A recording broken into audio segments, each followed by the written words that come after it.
Hello everyone! Today we are going to be discussing the Americas. A lot of this information will be the same as what we covered in our ancient unit. However, some of this information may be new. Additionally, we'll be using our graphic organizer to figure out this information. I apologize for my camera being blurry, but this is the best I can do with the resources that I have. So I appreciate your patience. All right. The objective behind this is that by the end of this presentation, you should be able to explain how and why states in the Americas, particularly within Mesoamerica and South America, how they developed and changed over time. Within the Americas, you're going to see a number of states or city-states that developed and changed and made a big impact. You're going to see the Maya, the Mexica or the Aztecs, the Inca, the Chaco, the Mesa Verde, and Cahokia. However, we will really only be focusing on the Maya, the Mexica, and the Inca. So when we look at the Mexica and the Inca, these are the only two who were able to create an imperial system. The imperial systems have a monarch or a king and queen or an equivalent figure. So on your organizers, please write imperial rule. I'm going to try to bring this closer so you can see it better. So, imperial rule should go under Mexica and under Inca. This graphic organizer may not be filled out in direct order, but we will get all of the details that we need. If we look at our map of the world, or at least the map of the Americas, we will see where these the locations of these civilizations. You'll see the Aztec in green, which is in southern Mexico, all the way to almost the beginning of Latin America. You'll see the Olmec over here in the Gulf of Mexico and on the eastern coast of Mexico. You'll see the Maya going into Latin America, and you'll see the Inca all the way here in South America.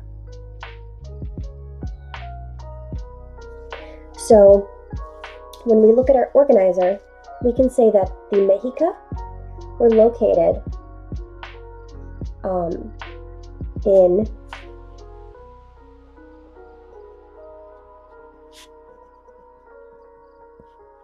southern Mexico.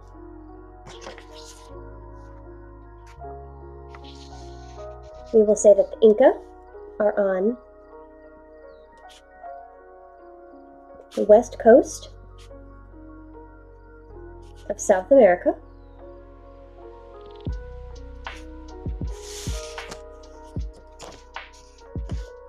And that the Mayan civilization is in Latin America or Central America.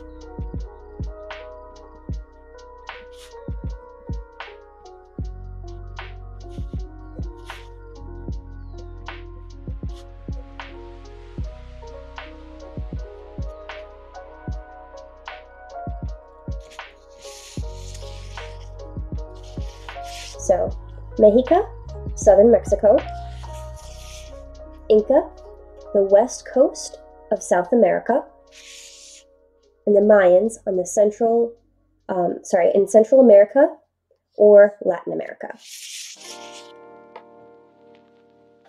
We are now going to focus on just the Mayans.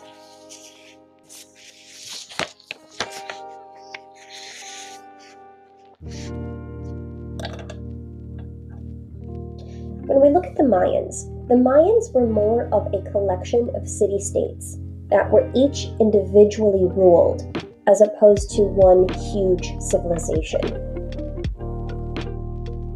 So when we look at most of the territory of the Maya, you will see that they are here in the Yucatan Peninsula. However, the largest city that was in or considered part of the Mayans was Teotihuacan,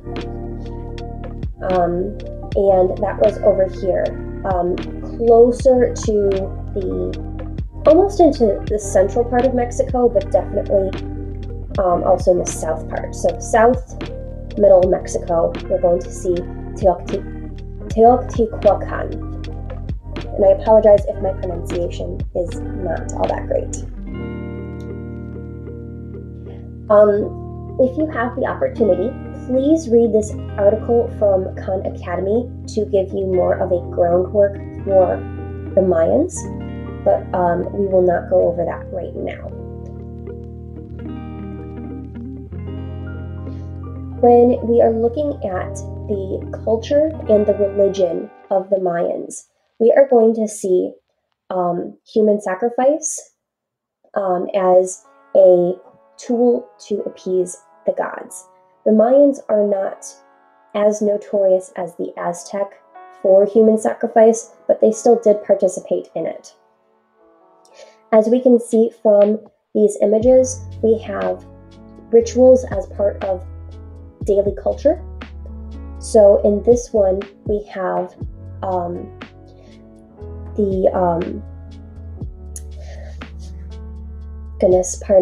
we have a ritual being done, and you can actually see that he is actually in the act of consuming. Over here, we can actually, let me move my thing. We can see over here a larger view of this, where we have Lady Zook, who is the wife of Shield Jaguar the second.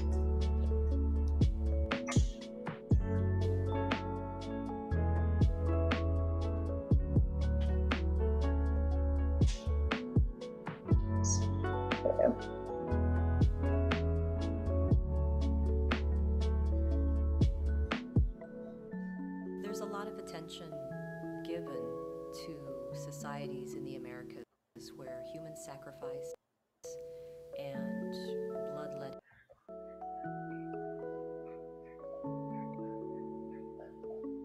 were really part of cultural expression. And within the Maya area, indeed, as with many societies in the ancient Americas, human sacrifice was practiced, as was auto-sacrifice or giving of blood. Actually, I apologize. It looks like my music is blocking the video.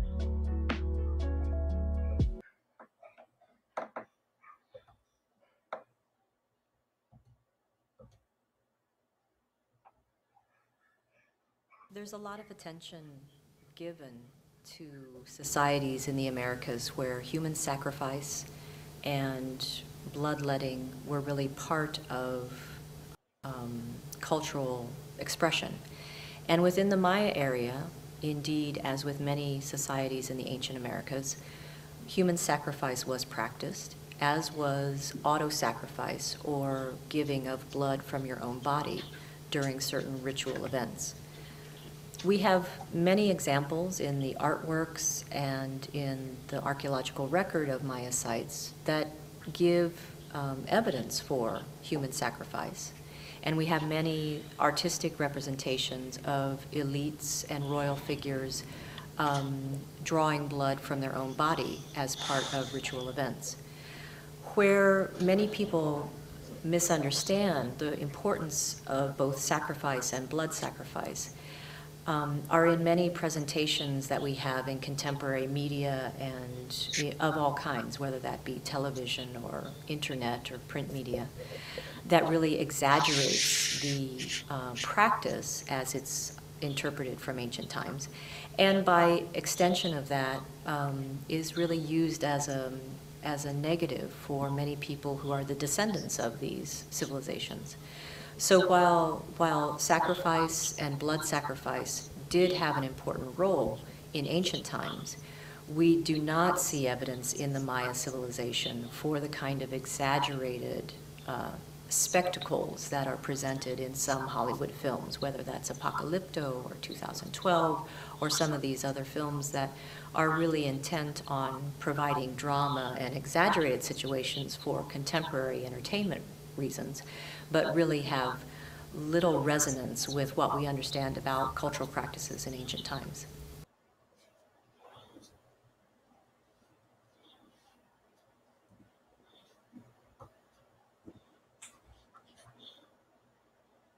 All right, I'm going to turn my music back on so we have some background noise. But while I'm getting this set back up, you guys can look and see that under cultural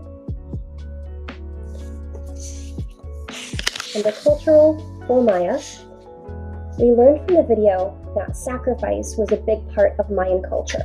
Not necessarily the gory kind, but the kind where it was valued. So we have human sacrifice, and we have auto sacrifice, or the sacrifice of self. Additionally, from our previous unit, we also know that the Mayans were polytheistic, or that they believed in more than one god.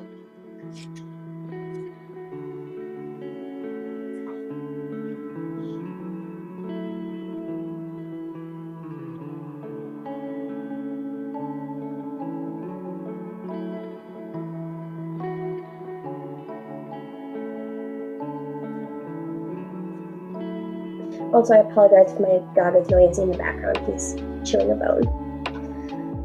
We learned a little bit about the Mayan ball courts in our previous unit, so we can actually go ahead and also say that they were famous for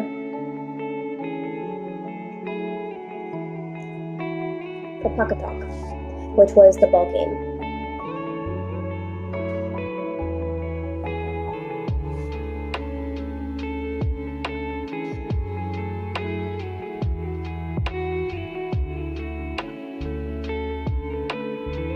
Over here you can see that they did have symbols that correlated to different meanings, which is the basic writing system. So they did innovate that. So when we go to our second page, or page 8, for technology, we can write down that they had a writing system.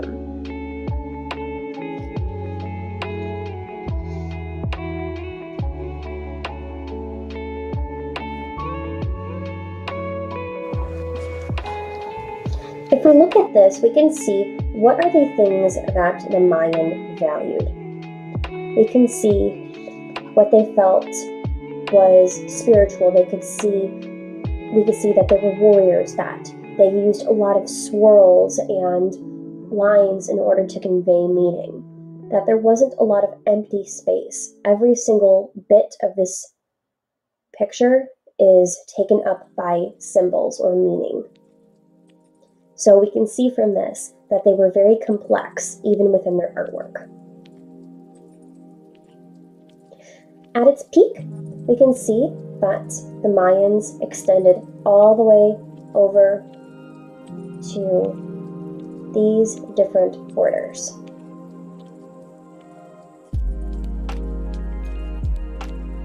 We're going to watch a little bit of the beginning of the fall of the Maya, and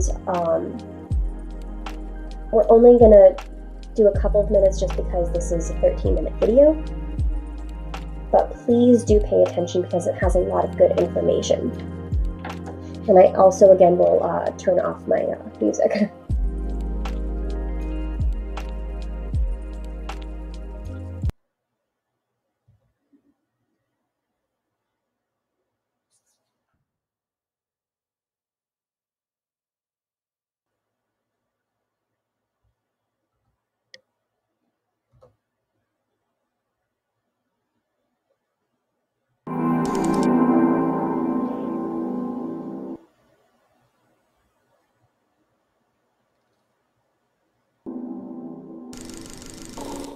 By the early 8th century, the Maya civilization was at its zenith, building and maintaining cities of such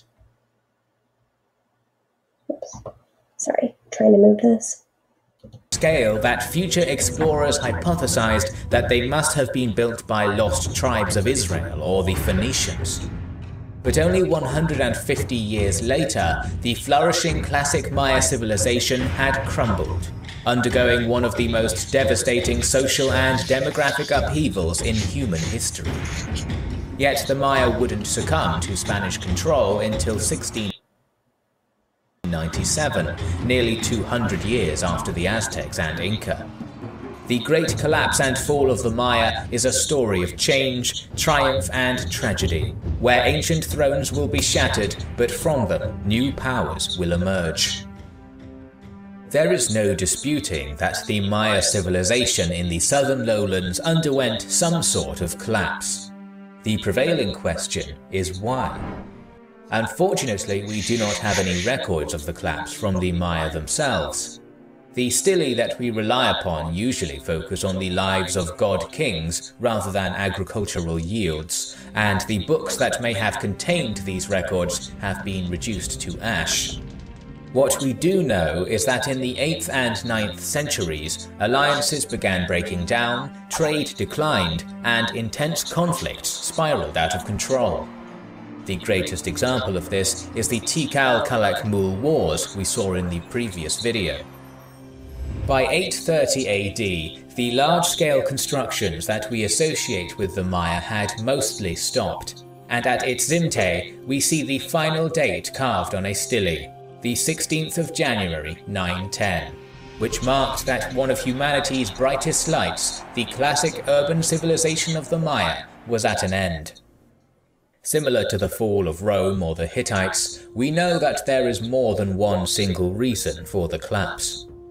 Most Mayanists agree that 3 major factors led to the classic Maya collapse: warfare, environmental collapse, and drought. We'll start with... And I'm actually going to stop the video right here, and I would like to have us write on the blank piece of paper, or at least right under technology on page 8, reasons for collapse. 1, warfare. 2, environment. And we're going to see that there are a lot of droughts, poor soil, and more. And 3,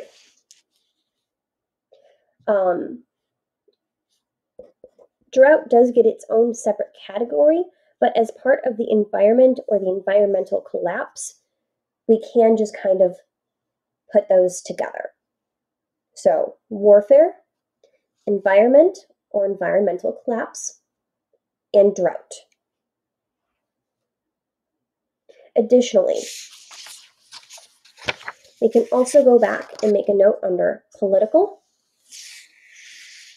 that the Mayans had god-kings in their city-states. With warfare first, because it seems to have been the earliest arriving cause. As these increasingly frequent wars continued to plague the southern lowlands, the level of violence and destruction they brought increased. The Maya kings had been warring since the pre-classic period, but things had escalated and warfare was now interrupting the daily lives of the common people. The gorgeous temples and palaces that once glorified Maya cities were turned to rubble, some even torn down in order to build fortifications which began to spring up around once unwalled Maya cities. Some cities even had defensive walls that passed right through the middle of them. Settlements began to regress, pyramids lay unfinished and kings unburied. Hundreds of thousands of refugees poured into the cities from the countryside, swelling their populations. Tikal, which had a population between 60 to 80,000 for most of its history, may have skyrocketed to 200,000 during this period. This was compounded by environmental issues. As we discussed in the first video in this series. So we're going to pause right now, and again, we're going to go into interaction with the environment. This is the part where he's going to discuss the drought and the environmental collapse. So please go to interactions with the environment for the Maya. The Yucatan is quite a hostile environment, and the Maya needed to develop ingenious and costly methods to thrive within it. In order to fuel their ever-growing cities and to make the plaster that covered them, massive swathes of forest had to be cleared. This deforestation increased soil erosion in an environment in which soils were already quite thin. The success of the Maya city-states was sowing the seeds of their destruction. The final fatal factor was drought. The Maya were one of the most adept civilizations when it came to drought management. Their aqueducts and cisterns still dot the jungles that have consumed their cities. However, the sheer lengths of the drought that struck them between 800 and 1100 AD were apocalyptic. There was a 40-year drought between 820 to 860, another around 930, and then from 1000 to 1100 there was another, a 100-year-long drought. The area was already suffering from incessant warfare. Soils were less productive than ever. Kings were embroiled in centuries-long rivalries, and now farmers had to plant seeds of corn into the dry dirt year after year only to see nothing sprout. All that was left to do was curse the gods, or the person who was supposed to maintain their favor, which in Maya culture was the king. Now that the Maya kings had failed to please the gods and bring down the rains, the people may have risen up against them. Bloody revolutions could have been the tragic final act for these cities, and the position of divine kingship in Maya society dwindled or was cut away. Any of these factors individually could probably have been easily overcome by the Maya. The destruction from endless wars could have been healed, drought could be managed, new farming methods can be developed, and new political systems implemented. But all of these together spelled disaster. Complex and compounding factors are what brought it about. But what happened to the survivors of this collapse? Not everyone died. The southern lowlands had a population in the millions.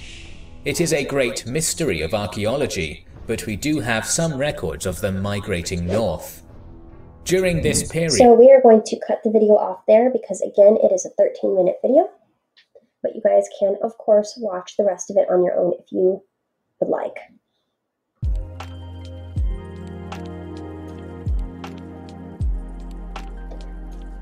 While I'm setting up again, you should notice that on our notes, we did add, under interactions with the environment, we have that they cleared the forest clearing, soil erosion in order to make plaster, that they had deep wells or cisterns to help them get water, and that they did try to farm.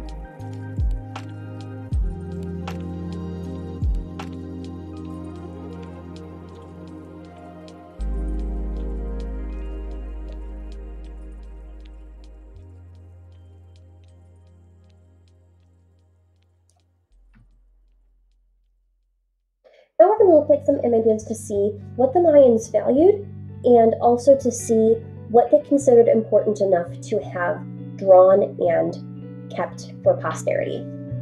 So we can see over here that we have the act of human sacrifice, and that basically the essence of this person is being given to divine powers. You also see that the common people are benefiting and dragging away the other bodies. And please also notice that they all have different skin colors. So this suggests that there was a little bit of color diversity, even if there wasn't actual social diversity back then. In this image from a Mayan ruin, we can actually see that this was a spirit or a god. We can see that they have almost serrated teeth, that they go in a back and forth motion, almost like a snake or like a predator. We also have the swirls and the lines that are characteristic of their art. And that almost the shape of the head is similar to a monkey or a jaguar. And if you remember from our ancient section, jaguars were pretty prized and considered very important spiritually. Over here, again, we have our human face with some of those same characteristic lines, but we have bright white teeth. And we have a mosaic skin. And what we have over here are eyes that have a big eyelid. So this could have been a mask to show something that is scary. It could have been a mask to show beauty. And over here we have other Mayan artwork, such as the human head, which again, the eyelids and the eyes which protrude or stick out a little bit. We have fairly healthy sized nose over there, big lips, and a defined chin. And then the ears are actually fairly large, showing us what could have been seen as a good feature.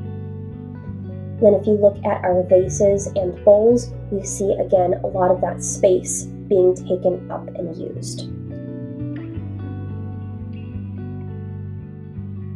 We're going to skip up over here, and we are going to finish up our thoughts on the Maya. So when we look at social classes, we know that there was a strict separation of classes. That there were the ordinary people,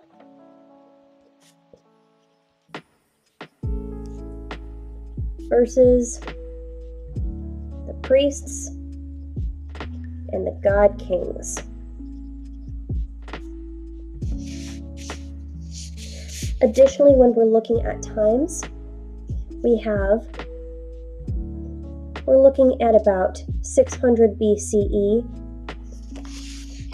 to roughly about the 1500s CE. This is the time range for this civilization. Even though it deteriorates before the 1500s, we are still seeing that they are there. And finally, when we are looking at economics, we see trade within city-states and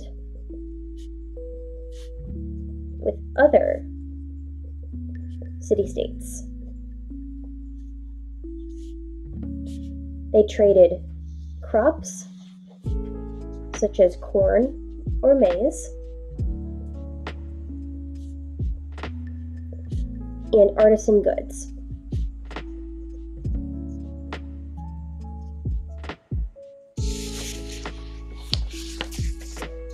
And if we go back to technology, we do know that the Maya developed an accurate for its time calendar, and we can leave it at that.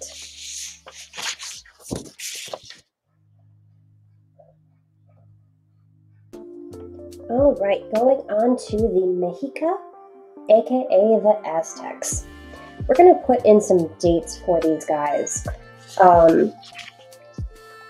I know it seems kind of weird to think, but these guys were actually founded around 1250 CE. And this is really due to them being a migratory or a group that really moved around a lot. So they were really established in 1250 CE. And they really started to see a decline in 1521.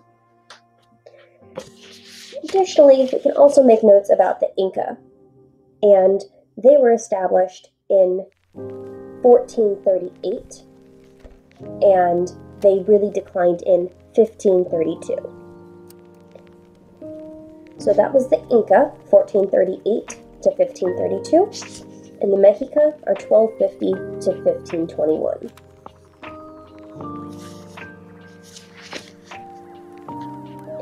So when we're looking at the Mexica, we're really looking at their capital as one of the hubs of their civilization.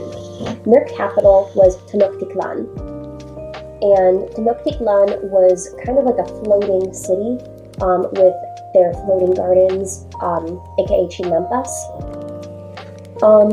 One of the most famous conquistadors who actually experienced Tenochtitlan wrote that it's a great city built on a salt lake, and no matter by what road you travel, there are 2 leagues from the main body of the city to the mainland. There are 4 artificial causeways leading to it, and each is as wide as 2 cavalry lances. The city itself is as big as Seville or Cordoba. The main streets are very wide and very straight. Some of these are on land, but the rest, and all of the small ones, are half on land, half canals where they paddle their canoes. All the streets have openings in places so that the water may pass from one canal to another.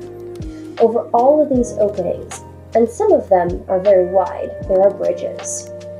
And so he goes on to explain this half-watery kind of city. And so when we're looking at this, we can go over for cultural, and we can say waterways for the city /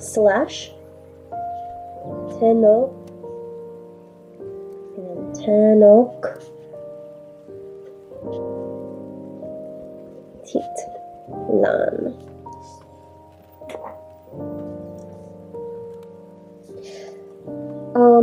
Additionally, you can also see over here that a main building that Hernan Cortez was describing was the Templo Mayor. So pretty big deal.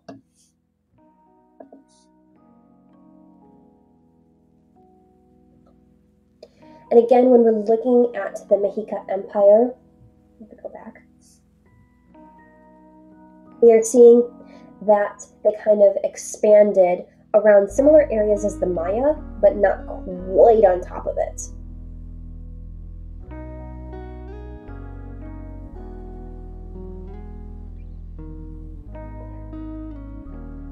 So with the Mexica, they established themselves originally on a small island in Lake Texcoco, and eventually that developed their military capital of Tenochtitlan.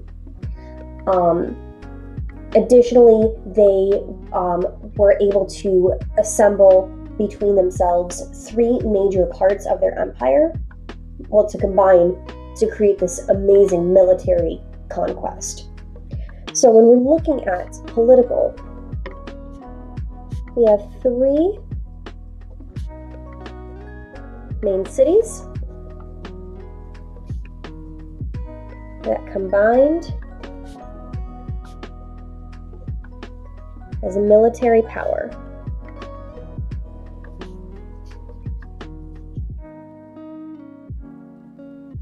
Additionally, we're going to go to social, and we're going to say that prioritized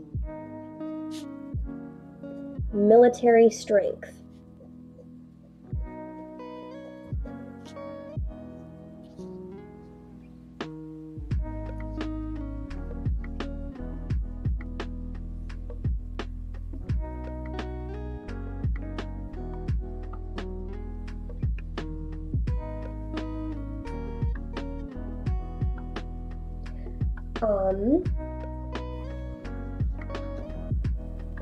When we're looking at the Aztec, we also are looking at something called the tribute system. And that word is over here highlighted, or you can also call it the tributary system. We're going to put that under economic.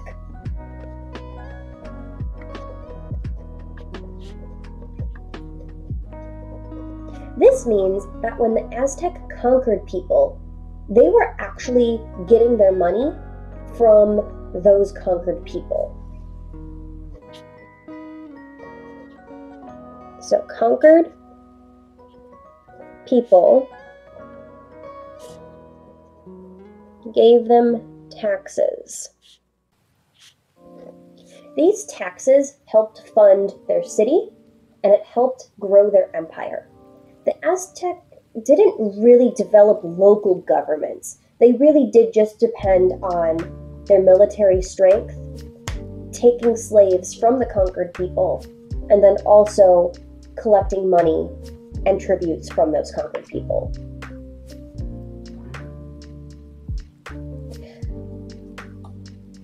All right, and then with interactions with the government, we are going to say that water and floating gardens, aka chinampas, were a big part of how they interacted with their environment. If you remember from our first unit, their ability to grow things was pretty, their environment was not all that great. It was kind of swamp-like, so they really had to adapt in order to succeed. We're also going to put chinampas under technology.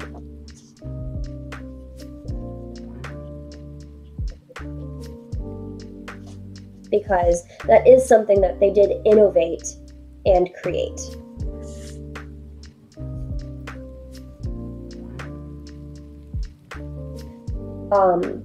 Interesting fact about the Aztec and the Mexica. And we can put this under social. Human sacrifice was to feed hungry gods. Additionally, they felt that if they did not feed the gods, and if they did not keep the gods happy, then the gods would destroy the world. So they needed to sacrifice humans in order for the world to not end. As you can see, there are many very bloody pictures of human sacrifice.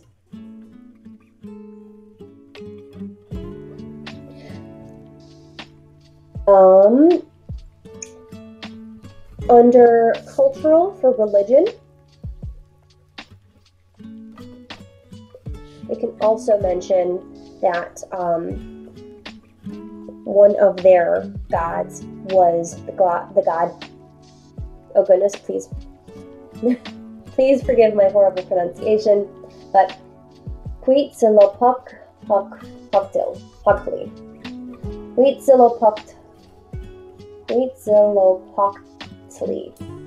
Huitzilopochtli. Okay, there we go. So we can write down this god's name over here.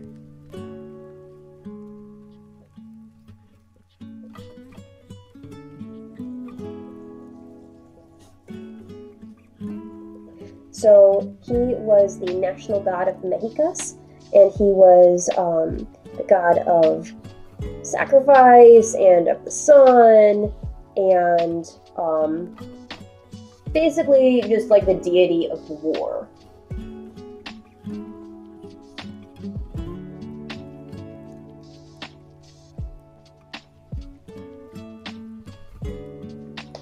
Additional pictures of the chinampas, and then you can also write under technology that they also innovated a special kind of paper.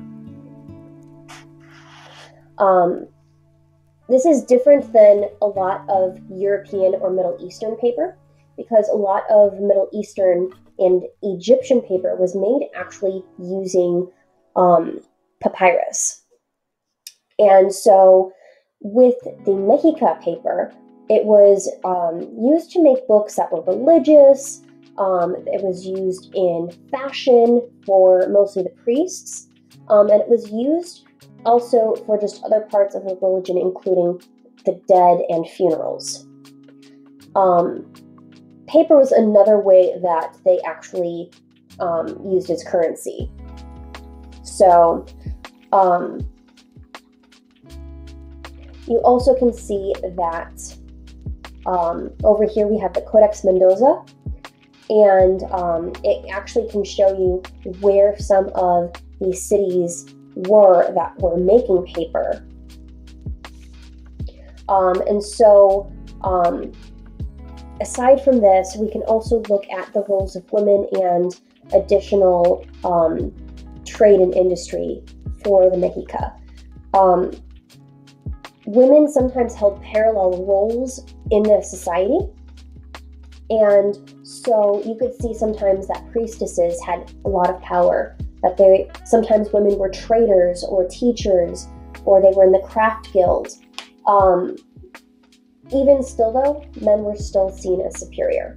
So even though women held a lot of the same roles, they still had to listen to the men. So under social, we can also make a note of women are less than men. And I just use the less than sign.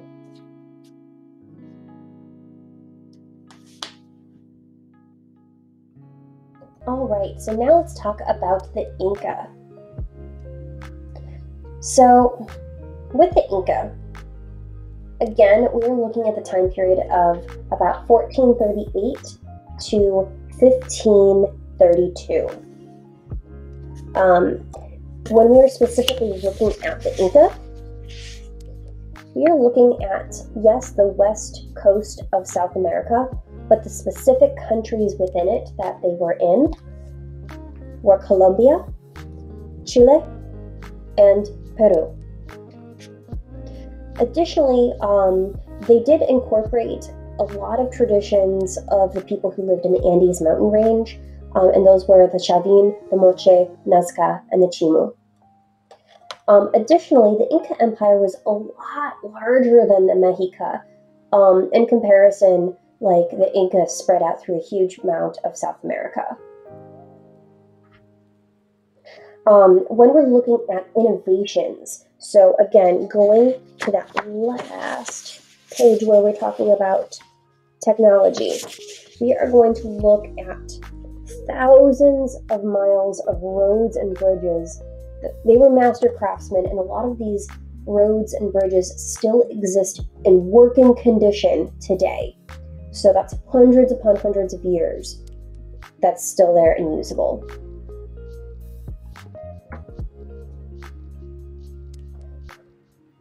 So if we look, we can actually see the influence of some of these other tribes. The Moche in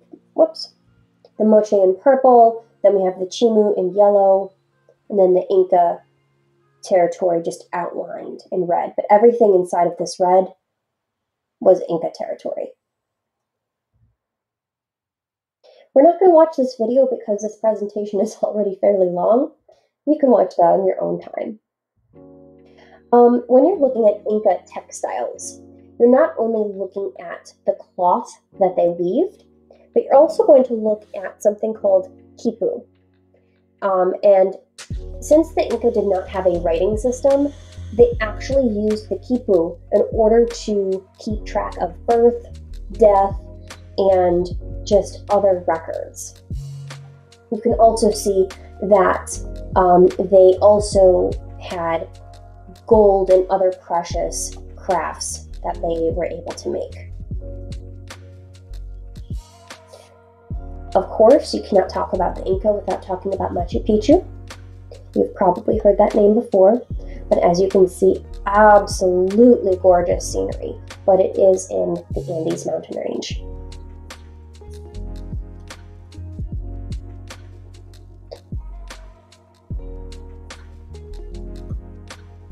what we're going to do is we're going to talk about politics. The Inca were super political.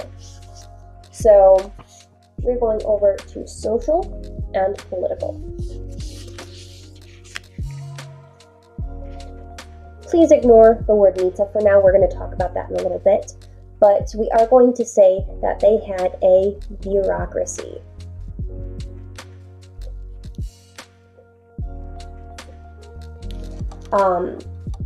They had a lot of local governments to help control your vast, massive empire.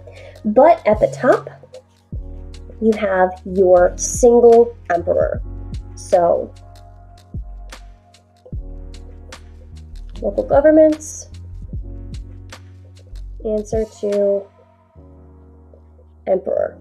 Almost how, like in the United States, each of the individual states has their own laws, but each of these 50 states answer to our single president.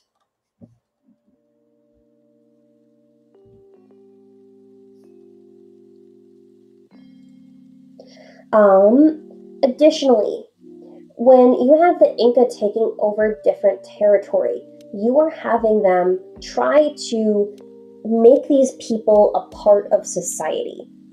So, goodness, I just realized I wrote bureaucracy in the wrong box. So I'm going to just make an arrow down here and an arrow up here to have these switched. But, local cultures, assimilate, or combine. So basically, you have all these conquered peoples who are trying to be connected by a shared language, and that language was Quechua. So we can actually write that down. You don't have to memorize that if you don't want to. I'm not going to test you on the language of the Inca, but it's good. It's just good to know that they used language to unify their people. Especially since a lot of people today still do speak Quechua. It's actually the second official language in Peru, aside from Spanish. Additionally, local people were allowed to keep their own religion, but they had to add on the official Inca gods to their own religion. Additionally, we are going to start talking about the Mita. They did not ask for tribute from their conquered people. They did not take taxes. What they did instead is kind of like a forced labor, and that is what Mita is. So it's this idea that you need to kind of have people, take a job and be told what to do, and in exchange you will get resources. People obviously do not like to be slaves, and so there were some attempts to revolt and uprise, but this was not really successful necessarily for the Inca. Additionally, when we're looking at the roles of women, we are seeing again this parallel roles. So kind of like in geometry, where you have parallel lines that exist on the same angles but never touch. Women and men might have the similar roles, like they might both be priests or priestesses, but you will never see them have the exact same duties because men were seen as better than women.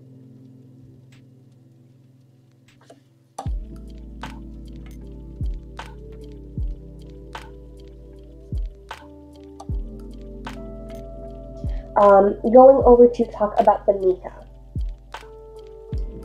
The Mita itself was that in order to eat, you had to work. So you might have a farm that is run and owned by the Inca state. And in exchange for being able to work on there, then you would be able to get resources from the government.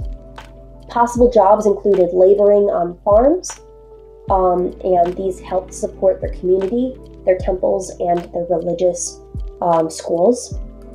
They might herd the llamas or the alpacas. They could work in a mine, serve in the military, or they could work on all of their thousands of roads or bridges. And additionally, you could actually work on a skilled trade if you were good enough. So you might be making textiles or metal goods, or ceramics, stonework. Eventually, though, this system is going to be corrupted by the Spanish conquistadors, and they will force all of the native indigenous people to be slaves and to mine silver to bring back to Spain to make themselves some money. So, going back to our graphic organizer, we are going to fill in interactions with the environment. We are going to see that they adapt to living in mountains, and they also adapt to the unstable terrain by building roads and bridges. Unstable terrain by building roads and bridges. Culturally, they believed in order and authority. They believed in a hierarchy, that is, social classes. And they actually did really believe in education too. Then over here, we're also going to write Machu Picchu. All right, economically. Economically, their capital was Cusco, which, if you have ever watched the best Disney film of all time, Emperor's New Groove, the Emperor Cusco is actually named after that famous Inca capital. So Cusco was actually a gold mine, not a literal gold mine, but it was a trade capital, and it racked in a lot of money. So making some dollar signs. They also, goodness, lost my train of thought. They traded amongst themselves.